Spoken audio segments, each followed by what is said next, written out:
전미애수님, 오늘은 창세기 시간이 돌아왔습니다. 함께 묵상하도록 하겠습니다. 성부와 성자와 성령의 이름으로 아멘. 네, 지금 찍고 있는 시간은 대낮인데 밖에 엄청난 비가 쏟아지고 있고 제가 사는 쪽에 정말 또 많은 피해들이 일어나고 있는데 인명피해나 또 여러가지 피해들이 적었으면 좋겠고 또 힘들고 어려우신 분들 좀 힘내시고 또 잘 또 이겨 나갔으면 좋겠습니다. 정말 힘들고 어려운 일들은 겹쳐서 일어나는 것 같아요.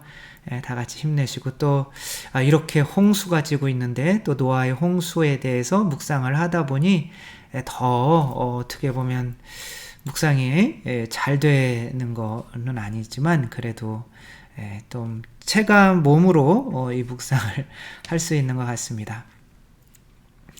아무튼 이 방주는 교회를 상징하고 그리스도를 상징하죠. 그리고 이제 이렇게 홍수가 일어난 것에는 이제 홍수는 심판이죠. 심판 때에 어떤 이들이 구원을 못 받냐면은 거인들인 거죠. 거인들은 자기들의 존재를 확장하기 위해서 이 세상 것들을 더 가지고 싶은 거죠. 가난한 사람이 되기보다는 큰 부자가 되고 싶다라고 하면 돈에 대한 욕심이 저절로 커지니까 내가 이만한 돈을 갖기 전까지는 다른 사람들에게 무언가를 내 것을 내어줄 수 있는 마음이 생기지가 않는 거죠. 그래서 그렇게 인색한 사람이 되면 그 사람 안에서는 어떤 누구도 위로와 안식을 얻을 수가 없게 되죠. 그래서 노아는 정말 하느님께 순종하여 하느님의 뜻에 순종하는 거죠. 그게 겸손인 거죠. 작은 사람이 또 하느님께 더 봉헌도 잘하고 카인과 아벨의 경우처럼 그리고 이제 카인의 경우가 왜 멸망하게 되는가는 이 거인이 되게 되려고 해서 그런 거죠. 이게 창세기 1장에서 3장까지의 내용에 합해보면 왜 아담과 하와가 동물에게 이름을 지어주는 것을 멈추고 자신들이 하느님께 봉헌해야 되는 선악과를 따먹게 되었었는지를 계속 이제 이어서 설명을 해주는 거죠. 오늘은 7장 6절부터 8장까지 이제 조금 빠르게 다 해보도록 하겠습니다. 6절 읽어보면 땅에 홍수가 난 것은 노아가 600살 되던 해였다. 노아가 600살 칠판 지워놓으라고 그랬는데 안 지워놨네요. 600살 되던 해였다. 이게 이제 어떠한 우리에게 이걸 읽어가면서 조금 어떤 준비를 시키는 거죠. 배경 준비. 그러니까 600살 그러면 창세기 1장에서 3장까지 중에 어느 날을 생각해야 될까요? 여섯째 날인 거죠. 그쵸? 여섯째 날은 뭐를 지어주고 있었던 거예요? 동물들에게 이름을 지어주는 아담의 역할을 했던 그런 때인 거죠. 노아는 아들들과 아내와 며느리들과 함께 홍수를 피하여 방주로 들어갔다. 그래서 이제 가족들, 노아도 있고 아내도 있고 아들 셋도 있는데 또 아들 셋도 다 며느리 셋이 있는 거죠. 총 8명인데 모두가 다 짝이 있다는 것은 여기에서 또 이 아담이 동물들에게 이름을 지어주는 거는 낳는 일인 거죠. 이걸 뭐라고 그러냐면 생식력이라고 그래. 이렇게 자녀를 많이 낳고 싶어 하는 마음, 하느님 뜻에 따라서 지금 우리나라는 자녀를 많이 낳고 싶어 하지는 않는 상황인 거죠. 너무 힘들고 어렵고 다른 나라들보다 더욱 그렇기도 하지만 또 어떻게 보면 하느님께서 우리에게 이렇게 내어주신 이 생식력이 좀 부족하게 되지 않았나 싶기도 합니다. 8절 보면 정결한 짐승과 부정한 짐승, 새와 땅바닥을 기어다니는 모든 것이 하느님께서 노아에게 명령하신 대로 수컷과 암컷 둘씩 노아에게 와서 방주로 들어갔다. 그래서 노아는 방주에 좋은 것들만 태웠나요? 구별하지 않고 태웠나요? 구별 없이 낳는 거죠. 그래서 나는 착한 애만 낳아야지. 그래서 나쁜 애는 떼버려야지. 뱃속에서 조금 아프다고 그렇게 또 하면 안 되는 거죠. 하느님께서 주신 거면 반드시 이제 좋고 나쁨을 따짐없이 받아들일 줄 알아야 되는 거죠.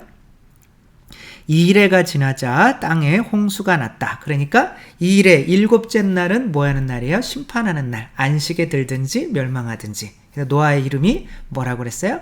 안식이라고 한 거죠. 그래서 또 안식일도 함께 이제 설명을 하는 거죠. 노아가 600살 되던 해 둘째 달 11의 날 바로 그날에 큰 시면의 모든 샘구멍이 터지고 하늘의 창문들이 열렸다. 그러니까 하늘의 창문들이 열렸다는 것은 옛날에 어떤 이 지구가 있고 이 지구에 물이 있죠. 그렇죠? 여기 지구에 물이 있는데 이 물을 여기가 이제 궁창이죠. 또 이 물을 둘러싼 또 이 주위에도 또 물이 있었다는 거죠. 그래서 이제 여기 창문들이 이렇게 있다고 별들이 이제 그 구멍이라고 생각했던 거죠. 거기로 이제 물들이 쏟아져서 들어오기 시작했다. 이제 이런 어떤 세계관을 가지고 있는 상태인 거죠. 그래서 하늘의 창문들이 열렸다는 거예요. 그리고 땅에서도 이제 막 이 물들이 솟아나기 시작한 거죠. 바로 그날 노아는 자기 아들 셈과 함과 야펫 자기 아내 그리고 세 며느리와 함께 방주로 들어갔다. 계속 얘기해요. 이 8명이 들어갔다는 건. 그래서 8은 무엇을 뜻하냐면 성경에서 이제는 8은 구원의 상징이기도 하고 구원되려면 어떻게 해야 돼요? 새로 태어남의 상징인 거죠. 그러니까 하느님께서 심판 때 사실은 노아를 통해서 노아와 가족들도 새로 태어나게 하고 구원하신 거죠. 그들과 함께 뭐 다 똑같은 얘기고 15절 보면 살아 숨쉬는 모든 살덩어리들이 둘씩 노아에게 와서 방주로 들어갔다. 이렇게 하느님께 그러니까 살아 숨쉬는 모든 살덩어리들이 둘씩 노아에게 와서 방주로 들어갔다. 모든 살덩어리 모든 생명체들이 들어간 거는 아니죠. 근데 이것은 구원받고 싶어하는 사람들은 하느님께서 모두를 받아들이려고 하시는 마음이 있다고 봐야 되는 거죠. 16절 보면 이렇게 하느님께서 노아에게 명령하신 대로 모든 살덩어리와 수컷과 암컷이 들어갔다. 그런 다음 주님께서 노아 뒤로 문을 닫아주셨다. 수컷과 암컷은 뭐예요? 거기에 탈 수 있는 것들도 결국에는 뭐 해야 되는 거예요? 자식을 낳아야 된다는 거죠. 그런 것들만 들어올 수 있는 거죠. 그래서 6째 날 예수님께서 마지막 날 6째 날 성금요일 날 뭐 하신 거예요? 교회를 탄생시킨 거. 당신 옆구리에서 피와 물을 통해서 그게 성사죠. 그거를 통해서 교회를 탄생시킨 거죠. 또 하느님께서 당신 아들 아담을 깊이 잠들게 하신 다음에 갈비뼈를 빼내서 어떻게 보면 당신 며느리가 되고 딸이 되는 하와를 탄생시키는 것과 똑같은 거죠. 그래서 우리의 구원은 항상 선교와 연결이 돼 있죠. 자녀를 낳는 일. 그래서 예수님께서 승천하시면서도 너희들 가서 선교해. 자녀나 성부와 성자와 성령의 이름으로 이들에게 세례를 줘 라고 하신 것은 당신께서 이 세상에서 하신 일이 자녀 낳는 일, 세례 주는 일, 이름을 붙여주는 일이었다는 것을 뜻하는 거죠. 그래서 선교하지 않으면 이제 선교라는 건 뭐예요? 누군가를 내 안식 안으로 끌어들이는 일인 거죠. 그런 다음 주님께서 노아 뒤로 문을 닫아주셨다. 문이 어디 있었어요? 배라고 하면 그 방주의 옆구리에 있었죠. 그쵸? 그 옆구리를 닫아준 거예요. 이것은 이제 교부들은 어떤 교부들은 아담에게서 갈비뼈를 빼내고 거기를 살로 메웠죠. 이렇게 하느님께서 아담을 통해서 하와를 창조시키는 거지만 너무 미안한 거예요. 어떻게 보면 남편이 아내를 통해서 자식을 낳게 하는 거지만 또 아내가 너무 그렇게 고통스러워 할 때는 너무 미안한 거죠. 그래서 그렇게 옆구리를 자기가 이제 살로 다시 메워주는 어떠한 그런 사랑의 표현이라고 이렇게 하고 있는데 저도 동감을 합니다. 그래서 땅에 40일 동안 홍수가 계속되었다. 물이 차올라 방주를 밀어 올리자 그것이 땅 위로 떠올랐다. 그래서 물은 뭘 의미하는 거야? 물은 심판을 의미하는 거고, 40일은 뭘 의미하는 걸까요? 원래는 이제 견진과 가까운데, 세례와 견진은 같은 의미로 어떻게 보면 이어지는 하나의, 아기가 태어났으면 그 태어남이 성장함을 통해서 지속되죠. 그렇죠? 그래서 견진이라고 하는 거는 성장함인데, 그 성장하는 것이 태어남과 별개일 수가 없는 거죠. 우리는 계속 꾸준히 태어나는 거죠. 그래서 그 예수님께서 세례를 받으시고 40일 동안 광야에서, 이게 어떻게 보면 견진의 삶인데, 견진 또한 또 다른 계속 꾸준한 탄생이라는 의미에서 40일 그러면 세례와 견진 다 의미한다고 볼 수 있는 거죠. 그래서 교부들이 아니라 이제 교리서에, 가톨릭 교회 교리서에 그냥 노아의 홍수는 세례다, 뭐 세례를 상징한다, 이렇게 이게 교리입니다. 이게 18절 보면 뭐 똑같은 얘기고, 19절 보면 땅의 물이 점점 더 불어나 온 하늘 아래 높은 산들이 모두 뒤덮였다.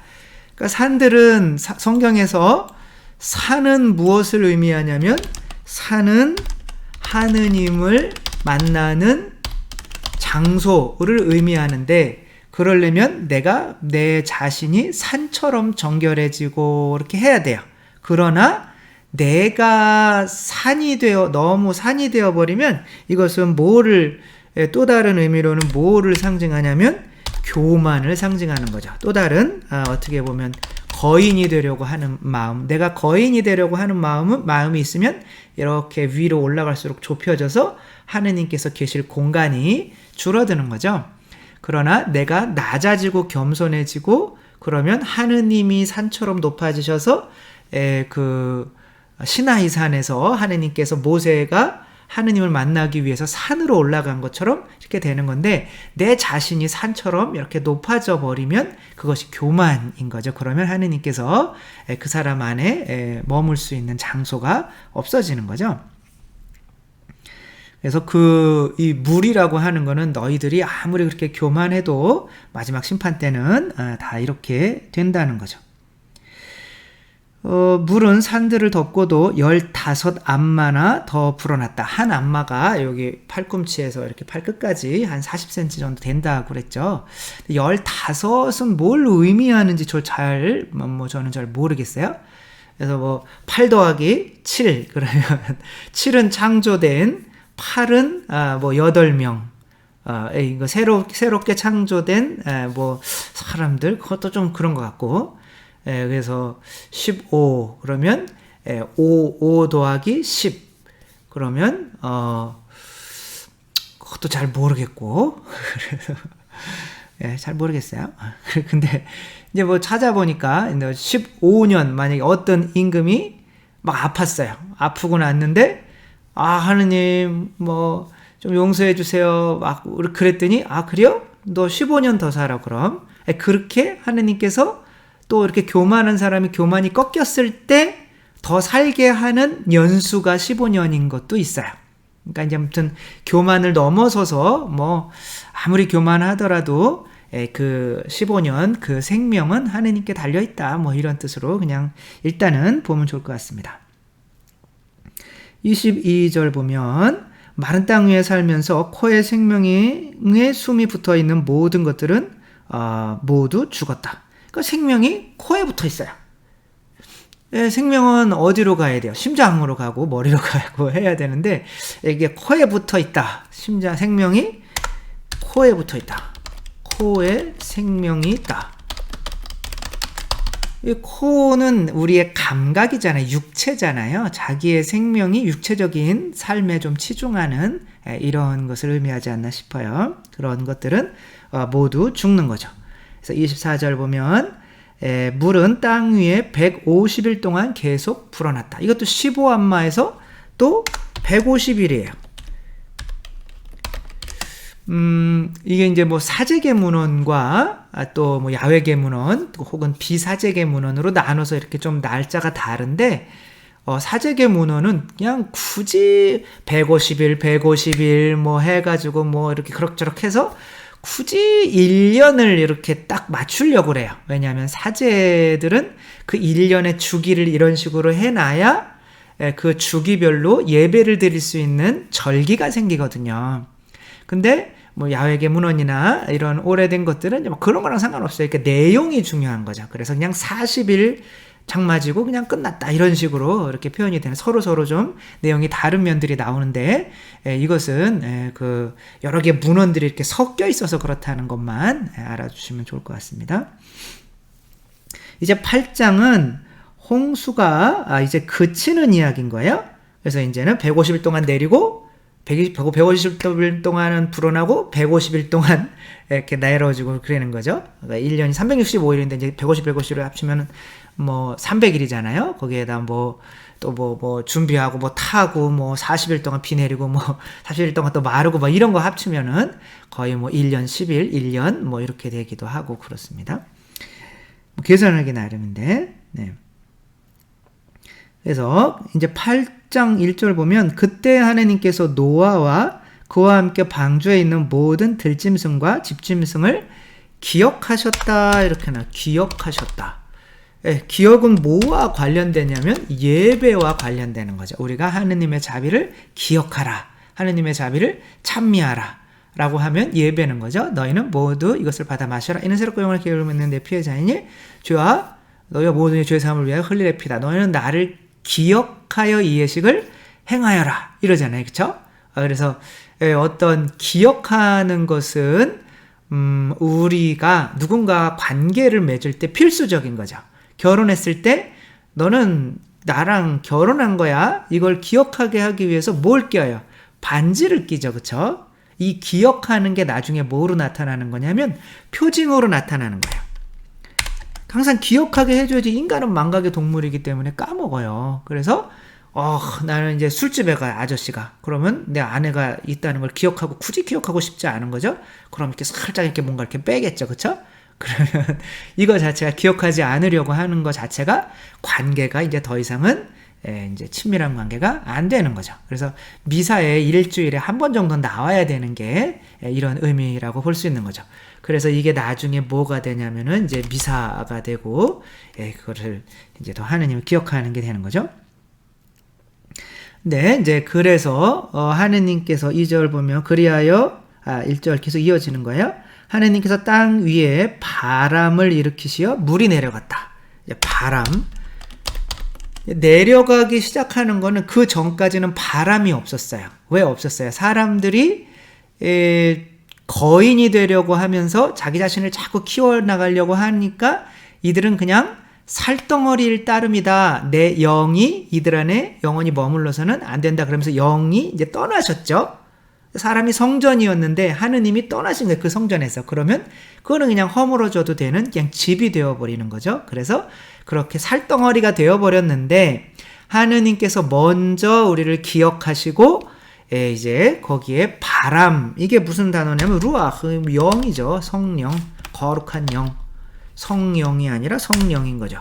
그래서 아무튼 이제 다시 하느님께서 모세가 아니라 노아를 기억하시고 바람을 일으키셔. 만약에 뭐 탈출기였다 그러면은 누구예요? 모세가 홍해를 건너서 탈출을 한다.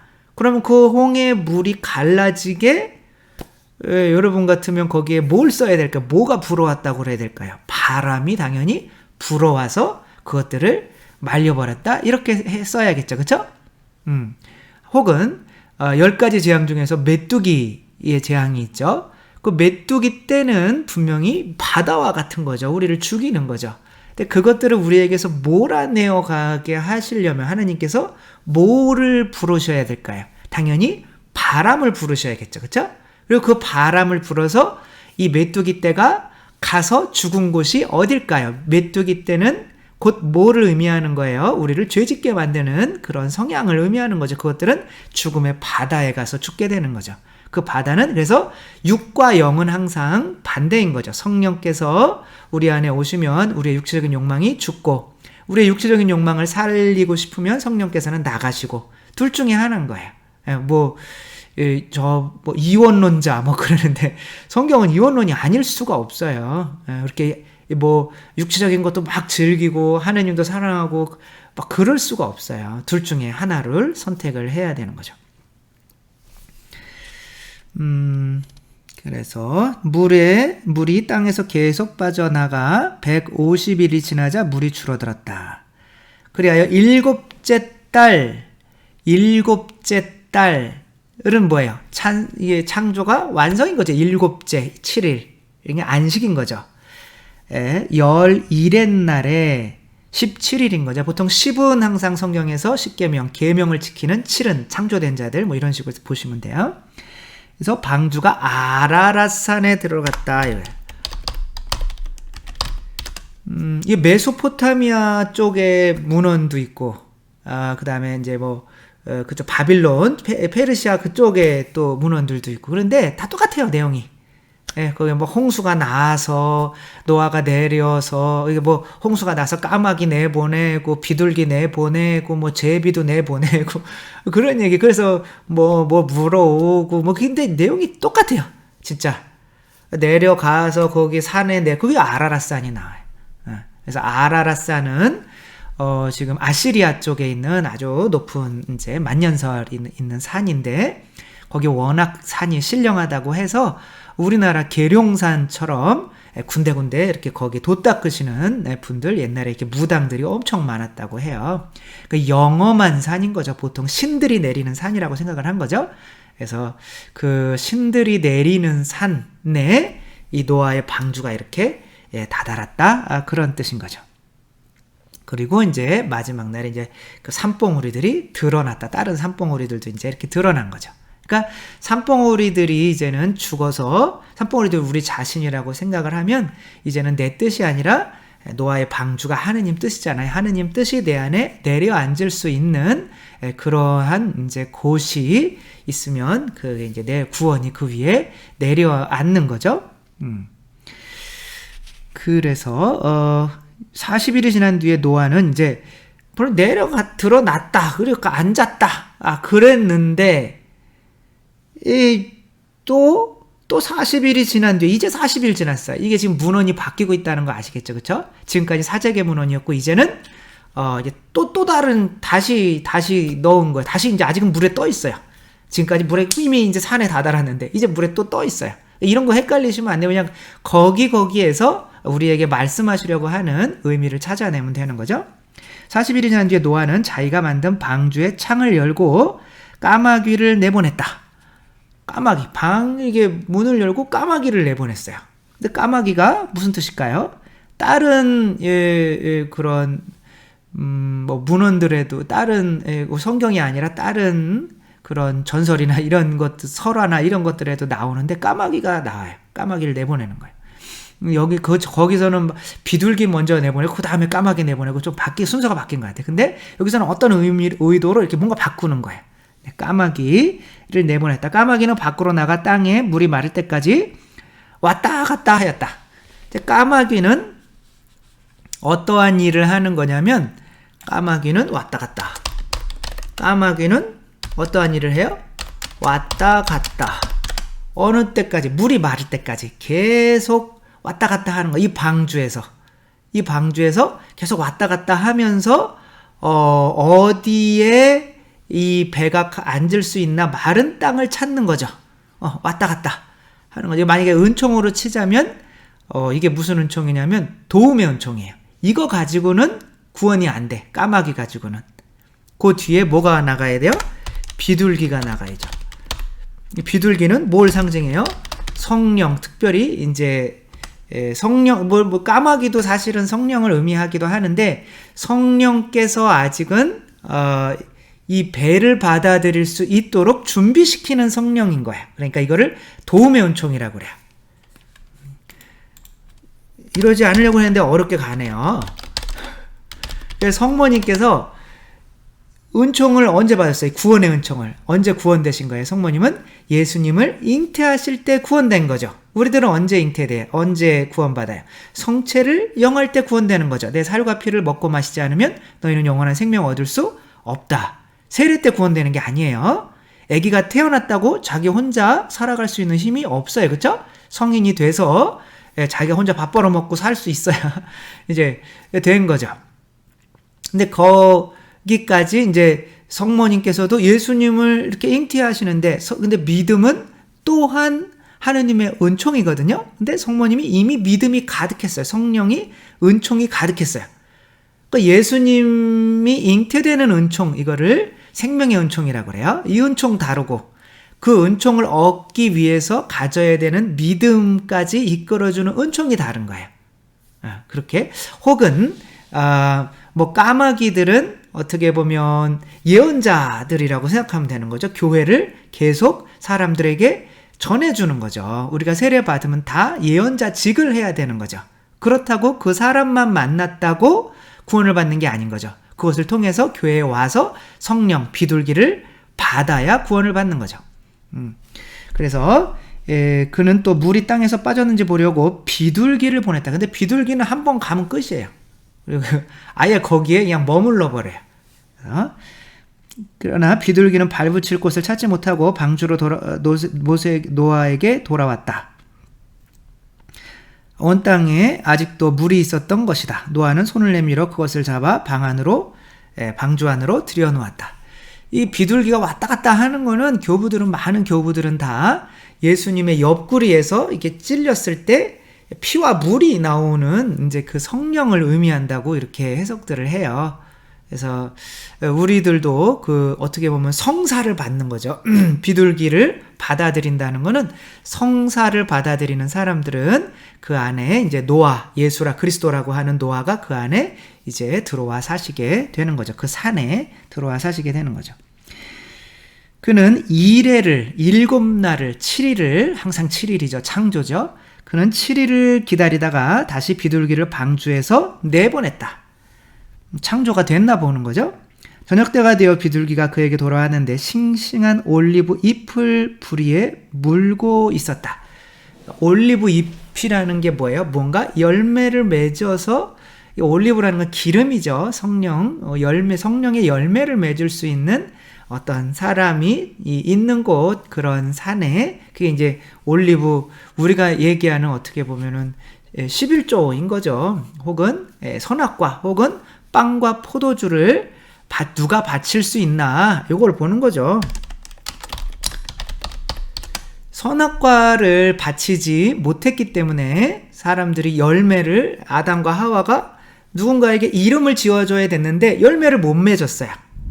근데 비둘기, 그래서 어떻게 된 거야? 이거 아담과 하와가 왜 열매를 못 맺었나, 이름을 못 지어줬나 라는 건 선악과를 바치지 못했기 때문에 그런 거죠. 그러니까 까마귀는 뭐 하는 은총일까요? 선악과를 바치게 만드는 은총인 거죠. 봉헌을 할 수 있게 만드는 은총. 그래서 우리가 봉헌을 해야, 빵과 포도주를 봉헌을 해야만 거기에 비둘기, 생명의 은총이 그 안에 담겨서 예수 그리스도까지, 그 노아의 방주까지 우리 안으로 들어오시게 되는 거죠. 그래서 구약은 정말 봉헌하게, 그래서 까마귀는 어떻게 보면 죄가 될 수도 있는 거예요. 11조 내십시오, 먼저. 그런 거 하느님을 찬미하고, 이거 내가 가진 모든 것이 하느님 거라는 거 봉헌하는, 이렇게 내어놓을 수 있는 마음이 있어야 하느님께서도 우리 안으로 들어오십니다. 라고, 이 까마귀는 맨날 이 까마귀 깍깍거리다가 이제 그러고 있으면, 이제 여러분이 그렇게 하면 또 나중에 그거를 성체로 영하시며 이제 비둘기 성령까지 받아들이게 되시는 거죠. 네, 그래서 노아는 땅에 물이 빠진 것을 알게 됐다. 그리고 비둘기는 그에게 다시 돌아오지 않았다. 노아가 601살이 되던 해 첫째 달 초하룻 날에 땅에 물이 말랐다. 이렇게 따지면, 그리고 둘째 달 21의 날에 땅이 다 말랐다. 이제 한 달 동안 땅이 마르는 거예요. 또 뭔 뜻인데 있긴 있을 텐데 무슨 뜻인지 잘 모르겠어요. 그래서 방주에서 이제 이것들이 이제 나오죠. 근데 모든 생문들은 암컷과 수컷으로 되어 있죠. 암컷과 수컷. 수로 된 이거는 뭘 하는 거예요? 이제 자녀를 탄생시킬 수 있는 어떤 그것을 갖춘 거죠.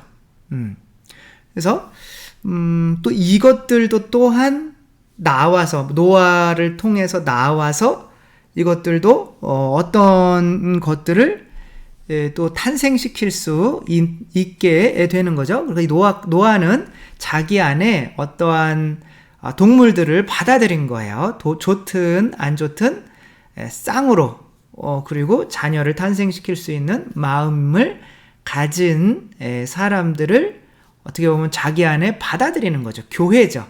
교회도 뭐 좋은 사람이든 나쁜 사람이든 구별하지 않고 원하면 다 받아들이는 거죠. 그러나 교회에 들어와서 마지막에 해야 되는 거는 뭐예요? 선교인 거죠. 예수님께서 너희들은 가서 성부와 성자와 성령의 이름으로 사람들에게 세례를 줘라. 새로 태어나게 하라는 거죠. 이름을 주라는 거죠. 아담의 역할을 하라는 거죠. 아담은 왜 역할을 못했어요? 선악과를 하느님께 안 바쳤으니까. 욕심이 많았으니까. 거인이 되려고 했으니까. 그러니까 이제 여기서는 노아가 이제 그렇게 탄생시킨 자녀들, 새로운 하느님의 자녀들을 이제 하느님께 다시 봉헌하는 거죠. 이제 아내가 아기를 낳았어요. 근데 얘는 내 애야 그러면서 남편 보지 마. 내 거 내 애야. 그러면 좀 이상하잖아요. 물론 자기가 배 앞에서 낳기는 했지만 그래도 남편의 아내이기도 한 거죠. 그렇게 자녀이기도 한 거죠. 그렇게 남편에게 당신 아이입니다. 이렇게 보여주는 것처럼 노아도 그렇게 노아의 자신의 노력으로 탄생시킨 자녀들을 하느님께 봉헌해야 되는데 이제 깨끗한 자녀만 당연히 봉헌해야겠죠. 이런 의미로 처음에는 한 쌍씩 태워라 그렇게 하다가 나쁜 거 한 쌍, 뭐 좋은 거 한 쌍, 그런 거 아니라 무조건 한 쌍씩만 태워라라고 하다가 나중에 착한 애들 7쌍, 나쁜 애 1쌍 이렇게 된 거죠. 왜냐면 착한 애들이 하느님께 또 봉헌돼야 되니까 그 중에 하나가. 그래서 노아는 주님을 위하여 제단을 쌓고 모든 정결한 짐승과 모든 정결한 새들 가운데서 번제물을 골라 그 제단 위에서 바쳤다. 여기서 이제 번제물이라고 하는 게 처음 나와요. 이제 번제물을 그냥 태워 바치는 거죠. 그래서 그렇게 번제물을 바쳤더니 그 번제물이 21절에 보면 주님께서 그 향내를 맡으시고 마음속으로 생각하셨다. 사람의 마음은 어려서부터 악한 뜻을 품기 마련인데 사람들은 이제 원죄가 있단 말이야. 악한 뜻. 이게 뭐예요? 내 자신의 뜻인 거죠. 세속 육신 마귀의 뜻인 거죠. 뜻이 그런데 내가 다시는 사람 때문에 땅을 저주하지 않으리라. 근데 아담 때는 왜 저주했어요? 아담은 원죄가 없었죠. 그러니까 아담은 자기가 원죄가 없으니까 땅이라는 건 자기 어떻게 보면 또 후손들이거든요. 이게 원죄가 없는 상태에서 원죄를 지으면 이제는 그 후손들은 다 원죄를 가지고 태어날 수밖에 없는 거죠. 저주를 받는 거죠. 그러나 이제는 어차피 저주받았고 다 저주받았고 그리고 지금은 뭐만 남은 거 이제 구원하는 일만 남은 거죠. 더 이상 뭐 저주할 필요도 없고 여기서는 이제 그거에서 벗어날 수 있는 노아처럼 살 수 있는 사람만 구원이 되게 되는 거죠.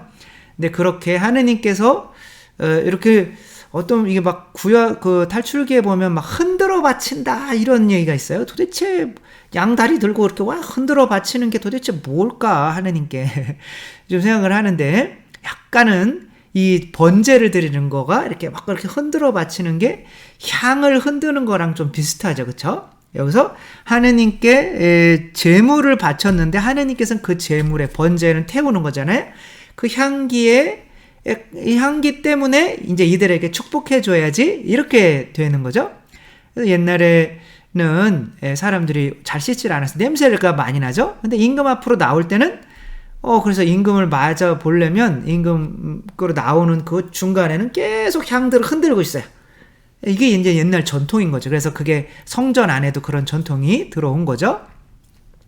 그러니까 흔들어 바친다라고 하는 것은 어떠한 향기로운 향내를 이렇게 하느님께 제물을 봉헌하는 것이 하느님께는 어떤 향기로운 것, 그래서 축복을 내어주는데, 이 임금이 냄새나, 저 인간 가버려 그러면 이 사람이 뭔가를 청할 수도 없잖아요. 근데 그렇게 흔들어 바쳐진 게 예수 그리스도가 된 거죠. 향인 거죠.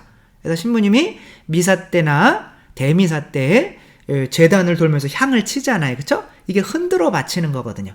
그래서 그렇게 향기를 통해서 이렇게 하느님께서 세상은 다 썩은 거예요. 이미 다 저주받은 거예요. 악취가 난단 말이에요. 근데 거기만 누군가의 희생으로 깨끗해지는 거야. 그게 이제 템플룸이 되는 거예요. 그게 템피오가 되는 거예요. 이게 이제 성전이 되는 거예요. 제단. 하느님이 내려오시는 제단이 되는 거죠. 그래서 그렇게 그 주위만 이렇게 흔들어서 바치는, 이게 번제, 제물을 상징하는 거죠. 그래서 예수님이 이 세상의 악취를 당신의 을 태워 바쳐서, 어떻게 보면 십자가에 못 박히셨지만 당신 자신을 향을 하고 치면 흔들어 바친 게 되는 거죠. 그러니까 고 예수님께서 흔들어 바친 게, 그게 이제 제단이 되는 거예요. 제대, 성당의 제대. 그 위에 하느님께서 이제 향기가 나는 곳에, 악취가 없는 그곳에만 이렇게 내려오시게 되는 거죠. 그러려면 누군가의 봉헌이 반드시, 하느님의 은총이 내려오려면 봉헌이 필요한 거죠. 그렇게 이제 그래서 땅이 있는 한 씨 뿌리기와 거두기, 추위와 더위, 여름과 겨울, 낮과 밤이 그치지 않으리라. 이렇게 축복으로 끝나게 되는 거죠. 그래서 오늘은 이제 뭐 정리를 하자면, 이게 홍수를 통해서 무언가 말씀을 하시려고 하는 거죠. 아담이 왜 쫓겨났는지, 아담이 뭐가 없어서 쫓겨나는 거예요? 생식력은 뭐를 자녀를 낳는 거죠. 그러니까 이름을 지어주는 일을 안 한 거죠. 아담이 왜 안 했을까요? 아담은 내 피로 동물들의 이름, 너는 귀한 존재야, 이름을 주어주기보다는 내가 거인이 되려고 욕심에 치우쳐서 선악과를 봉헌하지 않은 거죠. 근데 그래서 이제 죽음이 된 거죠. 근데 노아, 그래서 안식에 이르지 못한 거죠. 노아는 뭐를 하는 거예요? 노아는 뭐가 있었어요? 생식력이 있었죠. 그래서 뭐를 끌어들였어요? 동물들, 아직은 새로 태어나지 않은 동물들을 끌어들여서 자신 안에서 어떻게 해요? 이들의 생식력이 극대화하게 만들어서 동물들도 생식력을 갖게 만드는 거죠. 그래서 사랑의 최종 목적은 다른 사람을 또한 사랑하게 하는 거죠. 그래서 교회 다니는 게 목적이 아니라, 교회 다님을 통해서 나도 이 교회처럼 누군가를 새로 태어나게 하는 사람이 되는 게 문제인 거죠. 그래서 착한 사마리아인의 비유에서 뭐 미사 드리러 나와요. 사제는 레위인도 뭐 미사 드리러 나와요. 그러나 그들은 생식력이 없어요. 여기 피 흘리고 쓰러져 있는 사람에게 내 피를 내어줄 수 있을 만큼 이웃을 사랑하지 않아요. 그러니까 그런 사람은 성당에 나와봐야 소용이 없다는 거죠. 구원받는 사람은 오히려 그렇게 성당에 나오지 않아도 내 생식력으로 어떻게 해야 돼요? 그런 사람을 볼 때 내가 그 사람을 위해서 피를 흘려줄 수밖에 없고, 그 사람의 안식이 되어줄 수밖에 없는 거죠. 어떻게 했어요? 이제 그 사람을 말에 태워가지고 치료도 해주고 말에 태워주고 간 다음에 여관에다 맡겼죠. 그 여관은 이제 지금 그 여관이라고 하는 말이 이제 뭐 호스트가 이제 주인이잖아요. 그리고 호스피털이 되는 거고, 이게 맞아들이는 거예요. 맞아들이는 거. 호스피털이 되는 게, 이게 아픈 사람을 맞아들이는 병원이 되는 거란 말이에요. 그 여관. 그러니까 병원에다, 교회에다 갖다가 맡기는 거야, 이 사람을. 그러니까 그런 착한 사마리아인이 이제 되는 거죠. 그래서 저도 이제 몇 년 전에 저를 이제 조금 좋다고 이제 찾아오는 청년들이, 저를 좋아해서 찾아오는 건 아니었는데, 아무튼 청년들이 이제 많이 찾아왔는데, 지금은 이제 청년들이 이제 거의 안 와요. 걔네도 이제 지금은 청년이 아닌 것 같아요. 보니까 다 나이가 들어서. 아무튼 근데 이제 또 한 3명이 또 찾아오는 애들이 있었어요. 그래서 술도 먹고 재밌게 놀고 이야기도 하고 이제 그렇게 했는데 그렇게 몇 년을 만났어요. 이렇게 뭐 자주 만난 건 아니지만 그냥 가끔 찾아오면 근데 약간 이제 그들 사이가 이렇게 벌어지기 시작하더라고요. 깨지기 시작해요. 그러니까 내가 내 안에서 저들을 서로 사랑하고 더 사랑해서 그 사람이 또 다른 누군가에게 또 좋은 거를 또 전할 수 있는 사람이 되면 제가 이제 노아인데 저는 그 노아의 역할을 하지를 못한 거예요. 어떻게 보면 제가 그들을 이용해 먹은 거죠. 제가 이제 막 외롭고 힘들고 그러면 걔네들 이제 오면은 이제 젊은 애들이니까 좋아서 이제 술도 먹고 얘기도 나누고 이제 그런 식으로 하다 보니까 얘네들한테 피를 쏟은 게 아니라 얘네들을 이용했기 때문에 제가 안식처가 되지 않고 얘네들은 오히려 생식력이 없어져서 서로 싸우고 그렇게 된 거죠. 그런데 뭐 서로 싸우고 막 그런 상태에서 또 나를 계속 찾아와라 이제 그러지는 못한 거죠. 그냥 그래서 뭐 안 만나게 되더라고 저절로. 근데 또 어떤 분들은 이렇게 만나고 있는데 너무 좋아서 또 이렇게 아내들까지도 이렇게 같이 데리고 와서 점점 이 모임이 커지는 모임도 있어요. 그러니까 제가 그런 거 같아요. 제가 이용해 저와 노아의 방주인데 이용해 먹으면 이 사람들이 그래서 깨져요. 그래서 부모님들도 항상 그걸 아는 거죠. 돌아가시기 전에 자녀들에게 해주는 말이 뭐예요? 형제간에 우애 있게 지내라. 근데 이제 그 어떤 아이 어디 내용에 나오는 거냐면 기억이 안 나는데 그 와칭인가요? 그 내용에 나오는 건가요? 아무튼 거기에 책에 어떤 이제 실화인 거죠. 2명 아이가 이게 이제 남매인 거죠. 남매인데 교통사고로 엄마 아빠가 다 돌아가신 거예요. 근데 얘네들만 살았어요. 근데 큰아버지에게 맡겨졌어요. 큰아버지한테 맡겨지니까 큰아버지가 얘네들을 정말 잘 갈궜어요. 막 엄청 갈군 거죠. 그러니까 막 때리고 막 그러니까 이제 이 동생이 남자아이가 말을 안 하기 시작한 거예요. 벙어리가 된 거죠. 근데 이제 누나를 막 또 큰아버지가 막 큰엄마가 막 뭐라고 그러니까 언니 때리지 마세요. 이렇게 소리를 지르면서 이제 목이 터진 거죠. 그건 다행이지만 그래도 누나는 네가 드디어 말을 할 수 있게 됐구나. 그리고 이렇게 아기 데리고 이제 도망쳐 나왔어요. 동생 데리고. 근데 갈 데가 없는 거예요. 그래서 이제 전화를 선생님한테 한 거죠. 6학년 때인가 선생님한테 했더니 그 선생님이 멀리 살고 있었는데 그 선생님이 이제 얘네들 보려고 찾아온 거예요.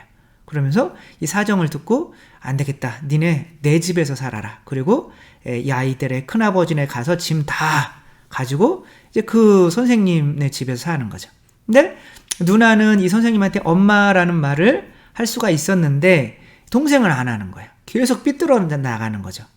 그러다가 이제 짜장면 배달하는데 이제 선생님은 뭐 굳이 엄마라고 안 해도 되니까 그렇게 너무 막 나가지 마라. 중학생 때부터. 근데 말을 안 듣는 거예요. 근데 이제 선생님이 이 아이를 그냥 데리러 가다가 큰 교통사고가 나서 죽을 위기에 빠진 거예요.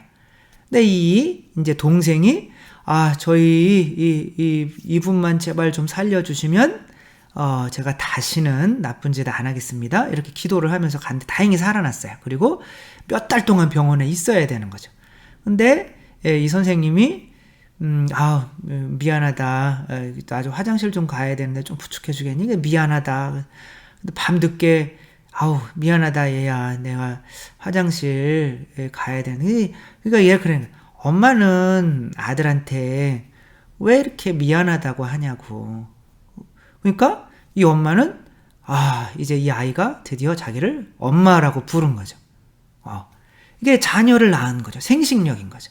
그러니까 큰아버지는 그래서 이제 이 엄마는 이제 은퇴해서 시골에 내려가서 농사도 짓고 이제 이 아이 둘은 또 잘 돼서 뭐 선생님, 뭐 공무원 뭐 이렇게 한다고 한 것 같아요. 그래서 또 자기들처럼 외롭고 힘든 사람들을 도와주는 좋은 사람이 된 거예요. 그러니까 이 큰아버지는 자기 안에 들어오는 사람을 어떻게 한 거예요? 자기가 이용해 먹고 해가지고 이게 그 방주가 아닌 거죠. 진짜 방주라고 하는 거는 분명히 내 안에 들어오는 사람들이 있는데 그 들어오는 사람들이 있다면 그 사람들에게 더욱 큰 생식력을 발휘하게 만들어서 나도 아버지라고 부르게 하고 또한 자기들끼리도 또한 누군가의 아버지가 될 수 있는 이 생식력을 가진 사람으로 새로 태어나게 만드는 나의 방주가 있는 거죠. 각자가.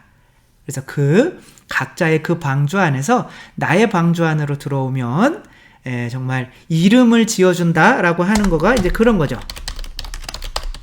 아담이 이름을 지어주지 않았기 때문에 이런 상황이 발생한 거죠. 그러니까 이름을 지어준다라고 하는 거는 나의 방주 안에 사람들이 들어오게 하여 그 하늘나라는 겨자씨 뿌리면 새들이 깃든다라고 하는 거 있잖아요. 그치? 여기도 새들 이야기 많이 나오고 새 뭐 이런 것들이 이렇게 깃드는 거예요. 내 안에 사람들이 많이 오게 하는 거예요.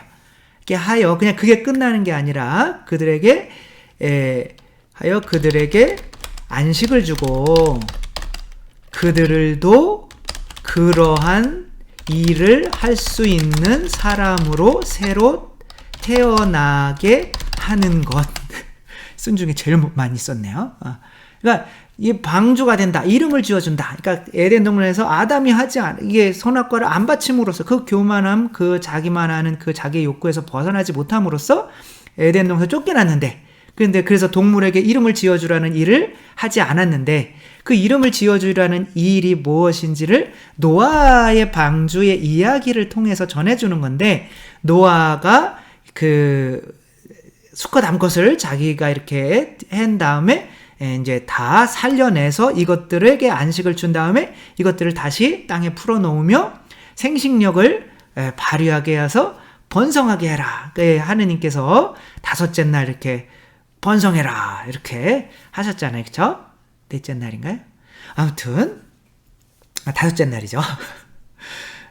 그렇게 이렇게 번성해라 이렇게 하고 이제 이들이 내 거다가 아니라 어떻게 해요? 이들은 당신 것입니다 라고 하느님께 봉헌해 드릴 수까지가 있으면 이게 이름을 지어주는 일이라는 거예요. 그러니까 노아를 통해서 아담이 하지 못했던 동물들에게 이름을 지어주는 일이 바로 내가 방주를 만들어서 내 방주 안에 사람들을 또한 나처럼 누군가를 그렇게 쉬게 할 수 있고 누군가에게 양식이 되어줄 수 있는 사람으로 만들 수 있는 사람이 되게 만드는 거, 이것이 바로 이름을 지어준다는 어떤 의미인 거다라는 것을 설명을 하기 위해서 이렇게 한 거죠.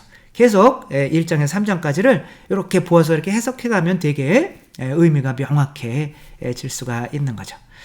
오늘은 여기까지 20분, 30분씩만 하려고 했는데 너무 길어졌죠. 그래서 다음번에는 이게 다 읽을 필요가 없고 조금씩 읽어가면서 이제는 내용상 해도 될 것 같습니다. 그래서 조금 더 짧게 끝내도록 이렇게 결심을 매번 해서 죄송합니다. 그래서 우리도 노아처럼 이렇게 누군가의 안식이 되어주고 또 누군가가 성장할 수 있는 양식이 되어줄 수 있는 우리 모두가 되었으면 좋겠습니다. 주님께서 여러분과 함께 전능하신 천주 성부와 성자와 성령께서는 여기 모인 모든 이에게 축복을 내리시어 길이 머물게 하소서. 주님을 찬미합시다. 하느님 감사합니다. 성부와 성자와 성령의 이름으로 아멘. 네, 감사합니다. 사랑합니다.